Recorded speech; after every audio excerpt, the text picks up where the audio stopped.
Assalamualaikum warahmatullahi wabarakatuh. Perkenalkan, nama saya Alda Lutfia Putri. Sebagaimana yang telah diketahui, ketentuan tentang wabah penyakit menular telah diatur melalui Undang-Undang Nomor 4 Tahun 1984 tentang wabah penyakit menular.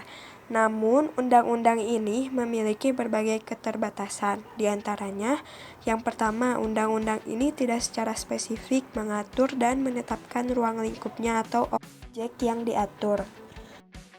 Yang kedua, dari segi yuridis, menyusul diberlakukannya Undang-Undang Nomor 32 Tahun 2004 tentang pemerintahan daerah, maka bidang kesehatan menjadi urusan pemerintahan yang wajib diselenggarakan oleh pemerintahan daerah provinsi dan pemerintahan daerah kabupaten kota berkaitan dengan pelayanan dasar.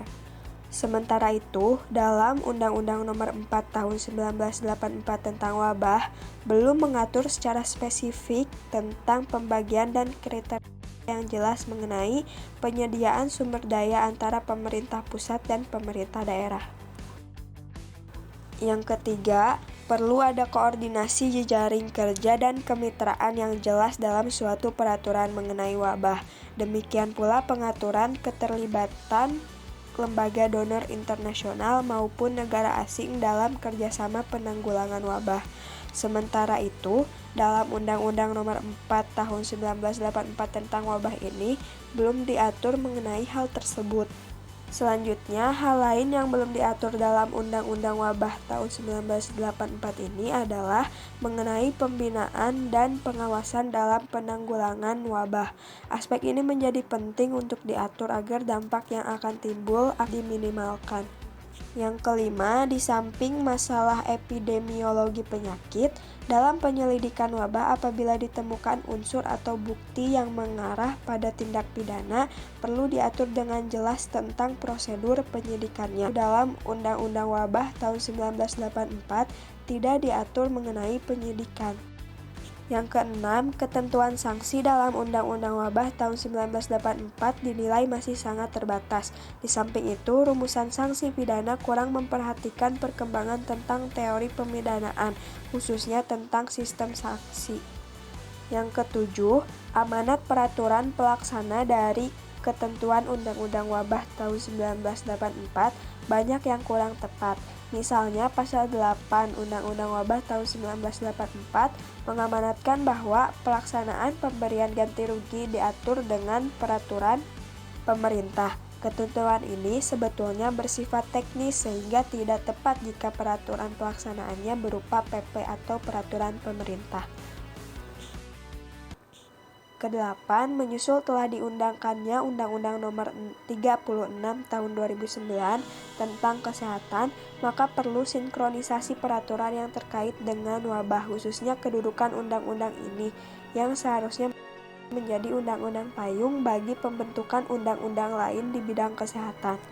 Berdasarkan pernyataan tersebut, maka naskah akademik ini disusun sebagai bahan referensi penyusunan dan pembahasan rancangan undang-undang tentang wabah. Selanjutnya, saya Agung Sultani akan membahas mengenai perubahan naskah akademik rancangan Undang-Undang Nomor 4 Tahun 1984 tentang wabah penyakit menular. Yang dimana yang pertama terdapat teori kesehatan lingkungan.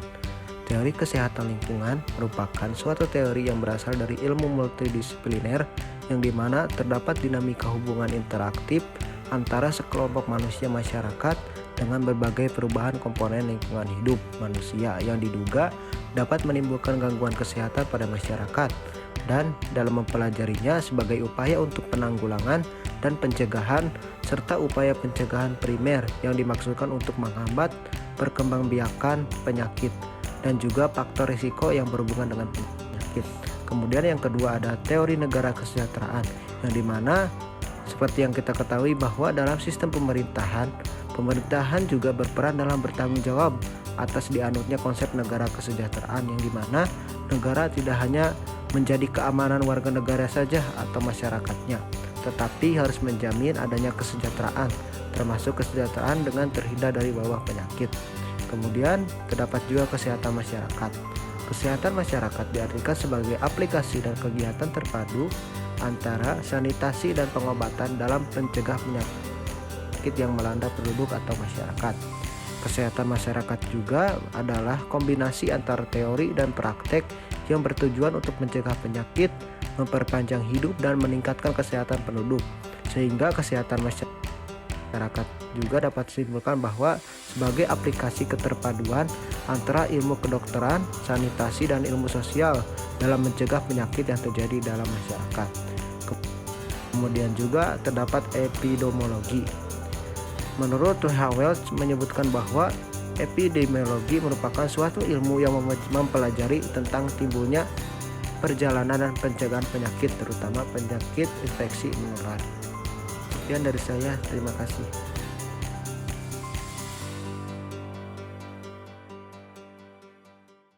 Perkenalkan, saya Elda Dwi Pratiwi dengan NIM 1906323. Selanjutnya mengenai kajian terhadap asas dan prinsip. Asas-asas yang menjadi landasan dalam pembentukan norma dalam melakukan penggantian Undang-Undang Nomor 4 Tahun 1984 tentang wabah penyakit menular adalah sebagaimana dirumuskan dalam Undang-Undang Nomor 12 Tahun 2011 tentang pembentukan peraturan perundang-undangan, antara lain 1. Asas kemanusiaan, 2. Asas keadilan, 3. Asas kesamaan kedudukan dalam hukum dan pemerintahan, 4. Asas keseimbangan, keselarasan, dan keserasian, 5. Asas ketertiban dan kepastian hukum, 6. Asas kebersamaan, 7. Asas kelestarian lingkungan hidup, dan 8. Asas ilmu pengetahuan dan teknologi. Nah, adapun beberapa prinsip dalam menyusun rancangan undang-undang tentang wabah yaitu cepat dan tepat, prioritas, koordinasi dan keterpaduan, berdaya guna dan berhasil guna, transparansi dan akuntabilitas, kemitraan, pemberdayaan, non-diskriminatif, dan non-proletisi.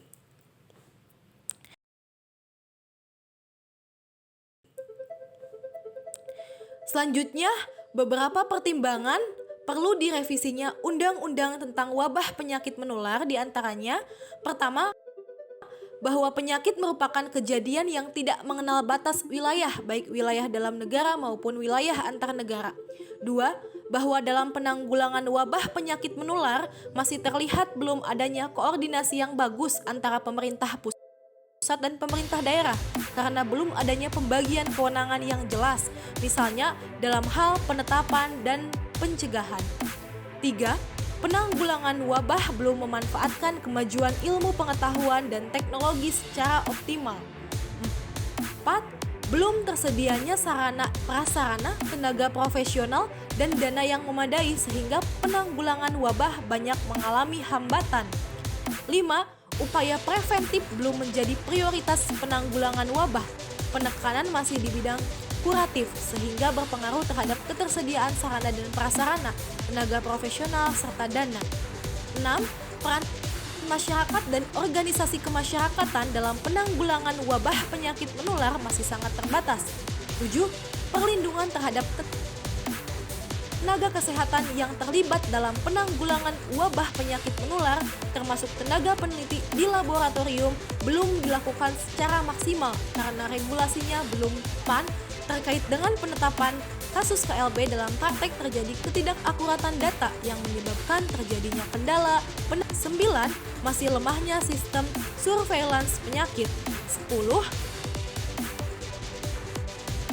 Lingkungan penanggulangan wabah dalam Undang-Undang Nomor 4 Tahun 1984 tentang wabah penyakit menular lebih dititik beratkan pada penanggulangan, belum mencakup aspek pencegahan wabah.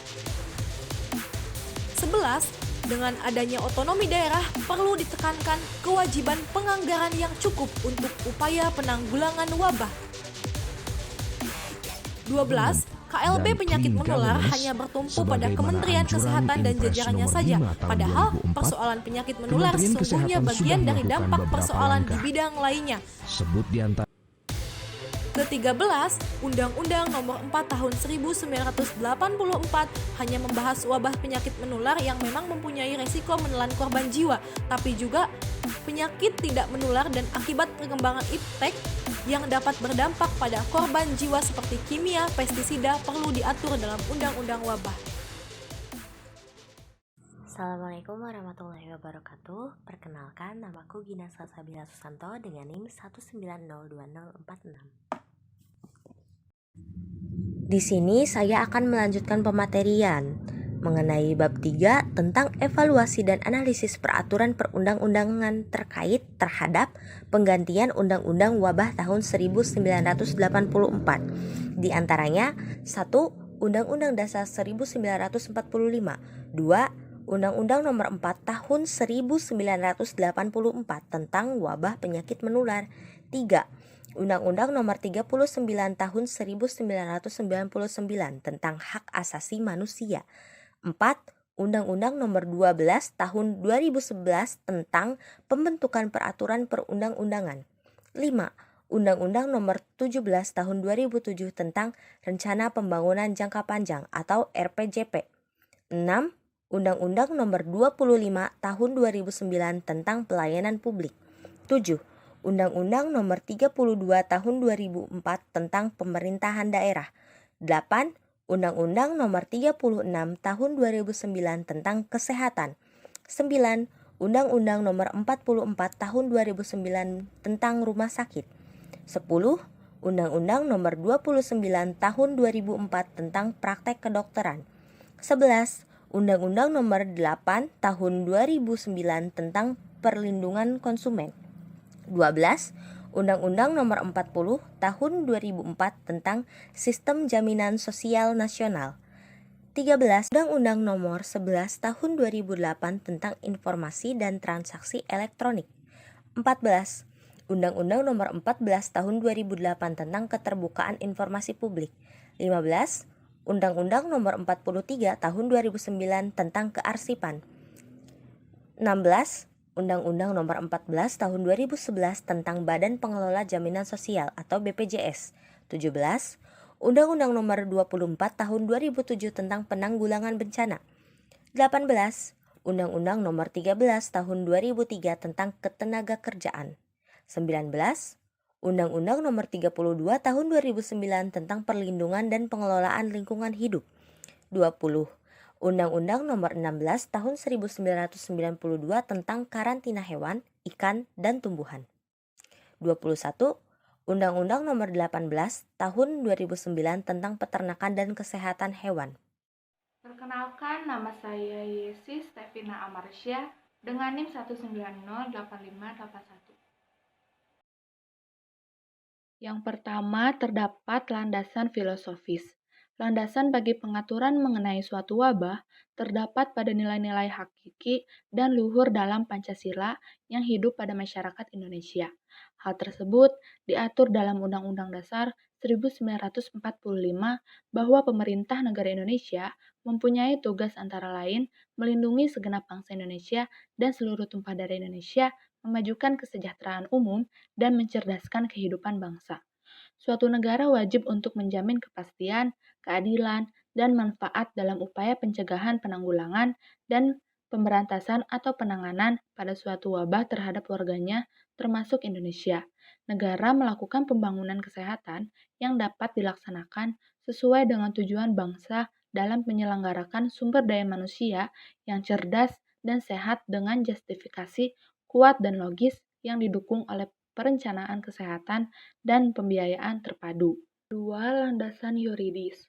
Terdapat undang-undang dalam beberapa pasal yang mengatur mengenai tanggung jawab pemerintah dalam menyediakan fasilitas pelayanan kesehatan, yaitu dalam pasal 34 ayat 3 Undang-Undang Dasar Negara Republik Indonesia tahun 1945 yang berbunyi, negara bertanggung jawab atas penyediaan fasilitas pelayanan kesehatan dan fasilitas pelayanan umum yang layak. Selain itu, Terdapat pasal yang mengatur mengenai hak atas hidup sejahtera pada pasal 28H Undang-Undang Dasar Negara Republik Indonesia tahun 1945 yang berbunyi, setiap orang berhak atas hidup sejahtera lahir dan batin, bertempat tinggal, dan mendapatkan lingkungan hidup yang baik dan sehat serta berhak memperoleh pelayanan kesehatan. Hal tersebut memberikan amanat yang sesuai dengan amanat pembukaan Undang-Undang Dasar Negara Republik Indonesia tahun 1945 untuk melindungi segenap bangsa Indonesia dan seluruh tumpah dari Indonesia, memajukan kesejahteraan umum, dan mencerdaskan kehidupan bangsa.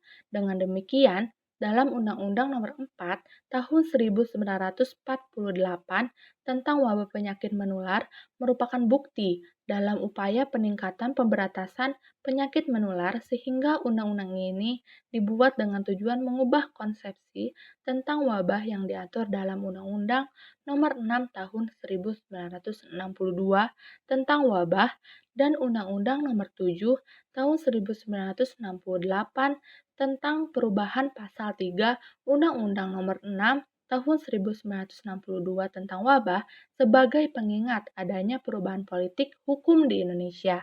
Maka, Undang-Undang Wabah tahun 1984 sudah tidak dipakai kembali.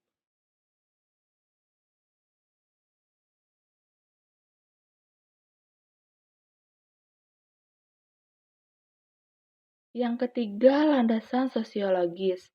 Perilaku kehidupan sosial dapat berubah karena adanya penyakit menular yang menjadi wabah di suatu negara. Hal tersebut menjadi latar belakang adanya pengaturan tentang wabah dalam upaya pencegahan, penanggulangan, dan pemberantasan atau penanganan wabah yang sudah lama dilakukan pada Undang-Undang Wabah tahun 1962 walaupun belum berhasil dalam penanganannya. Banyak penyakit yang dapat menyebabkan kerugian bagi masyarakat, baik penyakit menular ataupun tidak menular, karena ketika ditemukannya suatu wabah yang sulit untuk dicegah, dapat menandakan bahwa itu merupakan kurangnya kesejahteraan bagi masyarakat di suatu negara, sehingga menimbulkan perilaku tidak sehat pada masyarakat. Perkenalkan, nama saya Karina Asia Dwitasari dengan NIM 1903320. Bab 5 mengenai jangkauan, arah pengaturan, dan ruang lingkup materi muatan. Bagian A, jangkauan. Berkaitan dengan hal atau keadaan yang ingin diwujudkan dalam pergantian Undang-Undang Wabah tahun 1984, di antaranya 1.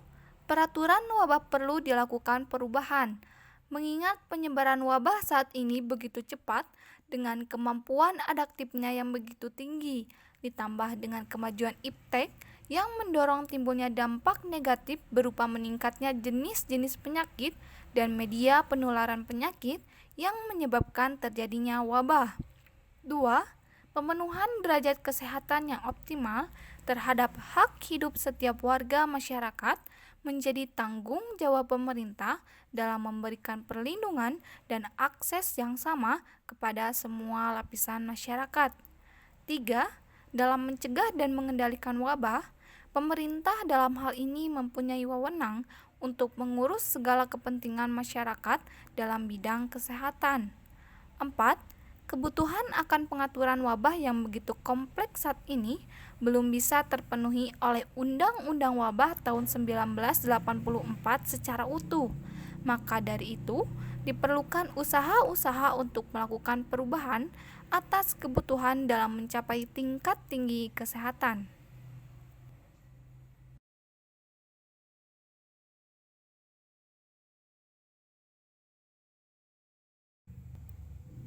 Bagian B, arah pengaturan.